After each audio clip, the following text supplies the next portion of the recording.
नमस्कार। डिबेट अब तक में एक बार फिर आपका स्वागत है और मैं हूं दर्शपल गुप्ता। चुनाव बिल्कुल सर पे आ गए हैं। खासकर आप जम्मू कश्मीर की बात करें तो एक दिन छोड़ के ही चुनाव है।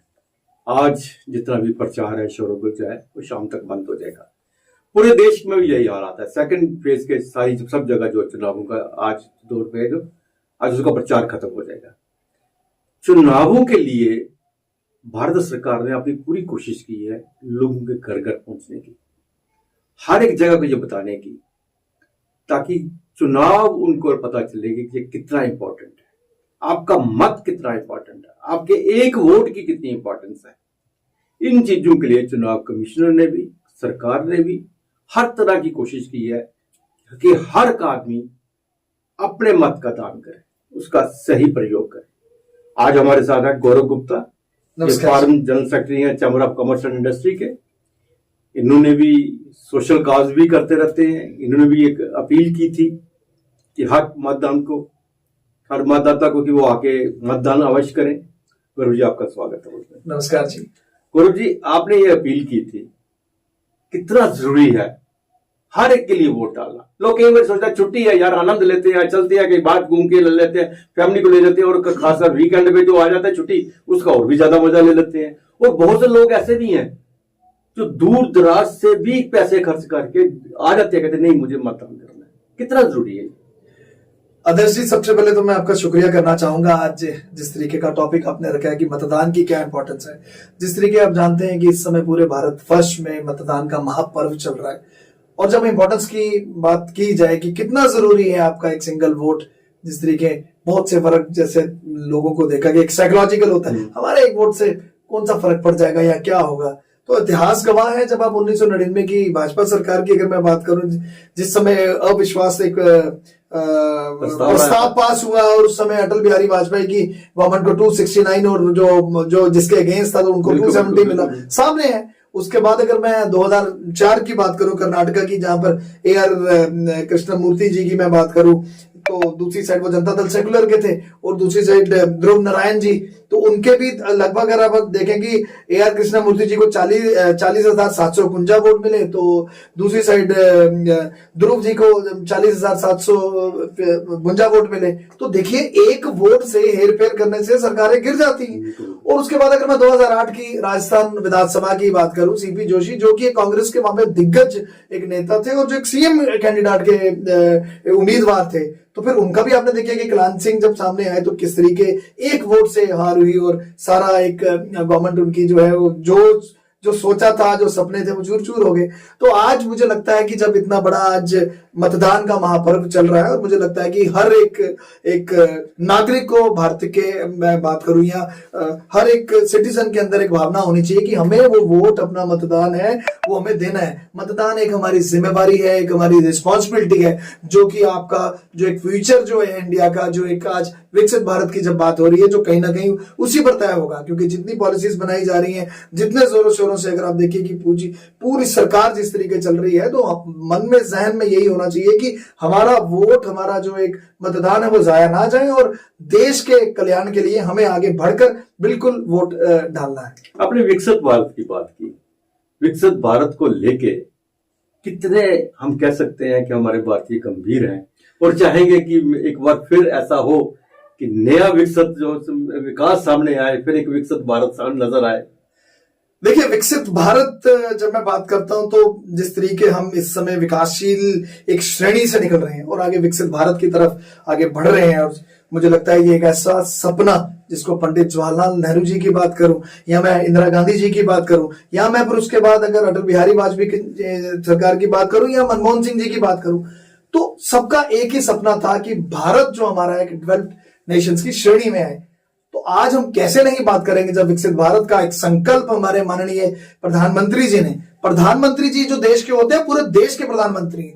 मैं कहता हूं कि आपको, आपके में एक स्पिरिट होनी चाहिए कि नेशन आपका एक आगे बढ़ना, ऐसा स्वप्न लेना, ऐसा संकल्प लेना जहां पर डेवलप नेशन की श्रेणी में आपका देश का नाम हो। जब मुझे लगता है कि जब एक आह्वान किया गया 2023 में माननीय प्रधानमंत्री द्वारा, जिसको 142 करोड़ की जनता ने बिल्कुल साथ प्रथम स्थान होकर, साथ खड़े होकर उस एक संकल्प के साथ जुड़े विकसित भारत का, मुझे लगता है 2047 का एक ऐसा संकल्प जिसको आज हम सब देख रहे हैं और जिस तेजी गति से हमारा भारत आगे बढ़ रहा है, इसीलिए मैं विकसित भारत के टॉपिक को हर बार कहीं ना कहीं पर रखता हूं कि हमें वो अपने अंदर वो एक जागरूकता करनी है देश के लिए, स्पिरिट की ऐसी मजबूत सरकार रहे जो एक स्थिर हो, जो एक टिकाऊ हो, जिसकी पॉलिसीज के आगे तमाम बाहर के जितने विषय सबको झुकना पड़े, देश जितने देश हैं झुकना पड़े। हालांकि मैं एग्जांपल्स लेना चाहूंगा क्योंकि because I am not belonging to any political party. कुछ एग्जांपल्स हैं। अब आप यूक्रेन रशिया वॉर की ही बात करिए, कितना प्रेशर आ गया है यूएसए की तरफ से, देन यूरोपियन कंट्रीज की तरफ से कि भारत को तेल नहीं लेना चाहिए रशिया रूस से।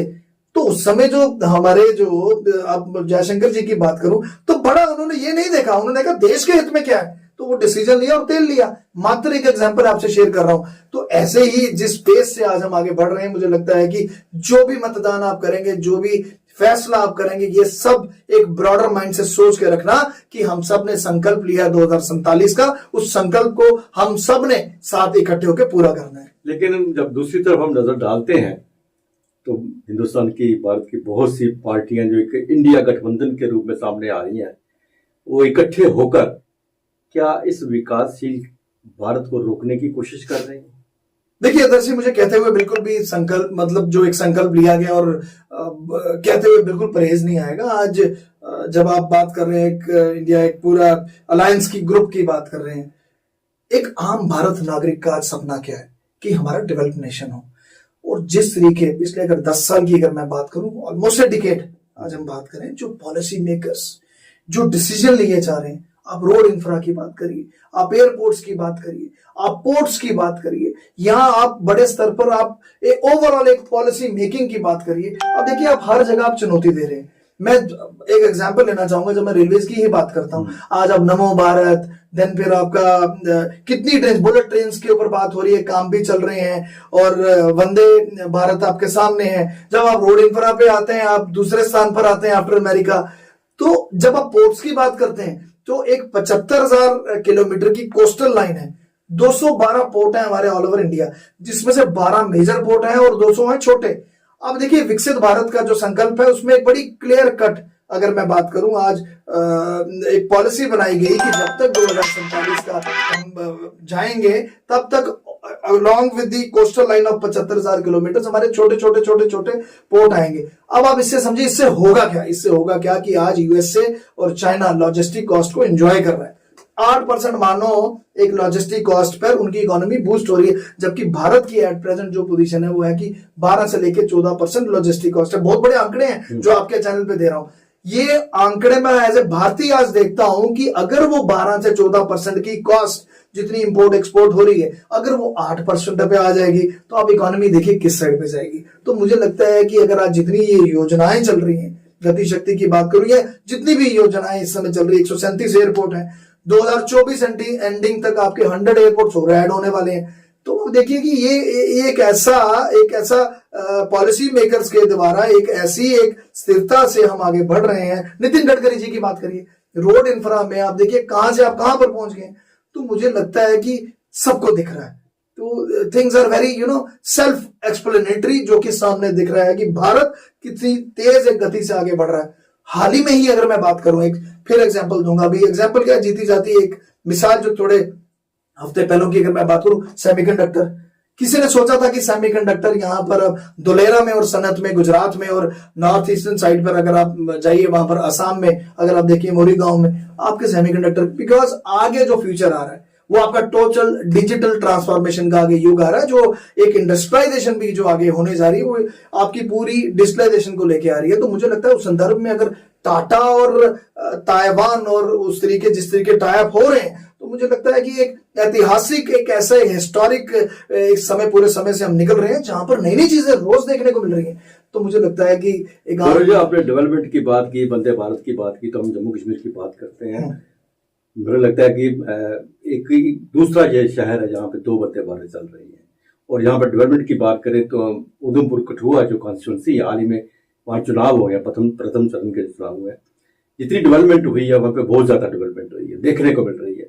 जम्मू के भी कल इलेक्शन, हम जम्मू कश्मीर की बात करें, जम्मू कश्मीर की जिन 2 सीटों के बारे में आपका क्या नजरिया, क्या ख्याल आता? देखिए, जब मैं बात कर रहा हूँ मौजूदा सरकार की और जिस तरीके की डेवलपमेंट है, जो एक सी चेंज है जो मुझे लगता है सबको देखनी चाहिए। मात्र मैं छोटी सी एग्जांपल लेता हूं दर्शी, अभी जम्मू में ही अगर आप ब्रिज से निकलते हैं तो आगे काम चल रहा है तभी बराज का, और या फिर मैं बहुत बार बोलता हूँ जम्बू जू, फिर यहाँ अगर मैं बात करूं लेदर शो, छोटी छोटी एग्जांपल्स हैं। तो मुझे लगता है इस एग्जांपल्स को देखकर ये जो इतनी बड़ा बदलाव से पूरा जम्मू कश्मीर भी इस समय निकल रहा है, जब मैं पर्यटकों की बात करूं कितनी बड़ी मात्रा में आ रहे हैं, क्या ये चेंज नहीं है? आज एक आम नागरिक जम्मू कश्मीर का जो इस समय मुझे देख रहा है वो भी समझ रहा है कि वो चेंज है जो विजिबल है।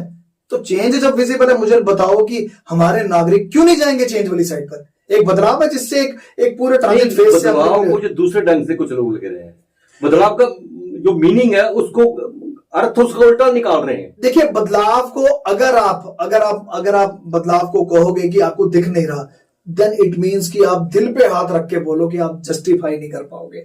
और जहां तक रही बात इन दोनों सीट्स की, मुझे लगता है मौजूदा सरकार, मुझे लगता है कि उसका एक अपर एज है और लोगों में भी सहनशीलता है। यहाँ से डॉक्टर साहब, वहां से जुगल किशोर जी, मुझे लगता है कि एक बड़े अच्छे आंकड़े से आगे उनके रिजल्ट आएंगे। और लोग जो देख रहे हैं, देखिए बदलाव हो जाए वो है जो दिखे, और वो जमीनी स्तर पर दिख रहा है।